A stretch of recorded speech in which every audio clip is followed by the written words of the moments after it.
आज हम बात कर रहे हैं कि ब्रह्मांड में सबसे बड़ा धर्म कौन सा है। ये जानकारी दुनिया के समस्त लोगों के लिए बहुत ही हितकारी है।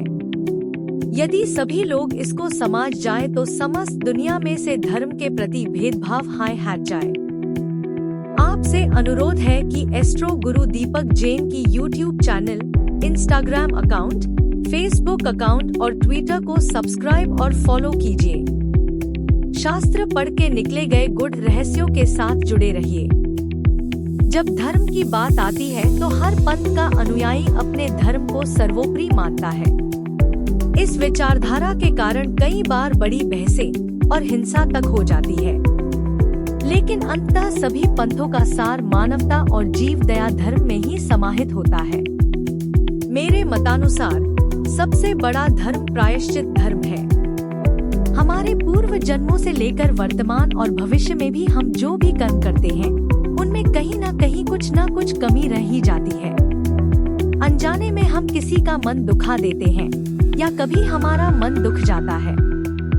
यह सभी हमारे कर्मों का हिस्सा बन जाते हैं। जब हम दान करते हैं तब भी उसमें कोई न कोई त्रुटि रह जाती है। शास्त्रों के अनुसार दान को सही व्यक्ति, सही वस्तु और सही समय पर दिया जाना चाहिए। दान देने और लेने वाले दोनों को पता न हो कि दान किसने दिया और कैसे दिया, इसे गुप्त दान कहते हैं। लेकिन फिर भी उसमें कुछ कमी रह जाती है और यह कर्म बंधन बन जाते हैं।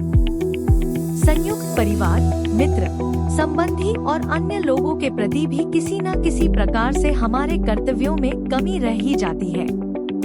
प्रत्यक्ष जीवों से लेकर अदृश्य सूक्ष्म जीवों तक के प्रति हमसे अनजाने में हिंसा हो जाती है। जैसे रसोई में अग्नि लगाकर खाना बनाना, जिसमें अग्नि के आसपास रहे सूक्ष्म जीवों का अंत हो जाता है। यह प्रकृति का नियम है, लेकिन यह भी हमारे कर्मों का हिस्सा है। भले ही हम अपने पंथ के नीति नियमों का पालन करके किसी को नुकसान पहुंचाए बिना जीवन बिताने का प्रयास करें, फिर भी हर व्यक्ति के कर्तव्यों में किसी न किसी रूप में कमी रहना निश्चित है। इसलिए जैन धर्म में प्रतिक्रमण करने का विधान है। प्रतिक्रमण का अर्थ है क्षमा याचना और क्षमा याचना का अर्थ है प्रायश्चित। भगवत गीता में श्री कृष्ण कहते हैं, जो कुछ भी कर्म करते हो उसे मुझे अर्पण कर दो। कर्म करो, लेकिन कर्मफल की इच्छा मत रखो। पुराणों में नित्य कर्म का विधान है, जिसमें सूर्य को अर्घ्य देना, संध्योपासना, पूजा, यज्ञ और पितृ श्राद्ध का विधान है। वेदों में ब्रह्मा हत्या तक के यज्ञों का विधान है, जिससे ब्रह्मा हत्या का प्रायश्चित हो सके। इसका उदाहरण रामायण में दशानन के वध के बाद श्री राम द्वारा स्वयं यज्ञ करने से मिलता है। वैदिक और पौराणिक संस्कृति में हमारे कर्मों का लेखा जोखा जन्म कुंडली के ग्रहों से मिलता है। उन कर्मों का प्रायश्चित करने के लिए पूजा, हवन और यज्ञ जैसे कर्मकांड का प्रावधान है। जहाँ यज्ञ जैसे महान कार्य करना संभव न हो, वहाँ तीर्थ यात्रा का महत्व बताया गया है। आज के समय में शास्त्रों में बताए गए तीर्थ स्थानों में से कई तीर्थ स्थल विलुप्त हो चुके हैं, जैसे जैन में अष्टापद तीर्थ। कुछ तीर्थ स्थलों का पुनरुद्धार हो चुका है और उनके स्थान में परिवर्तन दिखाई देता है, जैसे सोमनाथ महादेव और चंद्रकुंड। जो तीर्थ स्थलों पर जाते हैं उनके लिए वहां प्रायश्चित और पूजा का अवसर मिलना कठिन होता है। हर तीर्थ में तपस्या और रुकने के नियम अलग अलग होते हैं। यदि हम यह भी न कर सकें, तो हर रोज खुद से ही सच्चे मन से ऊपर बताए गए प्रायश्चित कर्म से भी वही पुण्य फल प्राप्त होता है।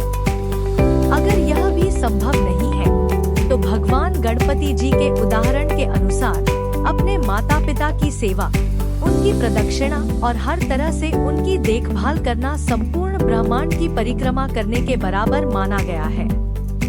इन सब के ऊपर दृढ़ निश्चय के साथ स्वतपस्या या योग साधना, जिसमें गंगा का स्वर यमुना में और यमुना का स्वर गंगा में मिलाने तक की क्रिया होती है, इसे संक्षेप में पूर्ण प्राणायाम कहा गया है।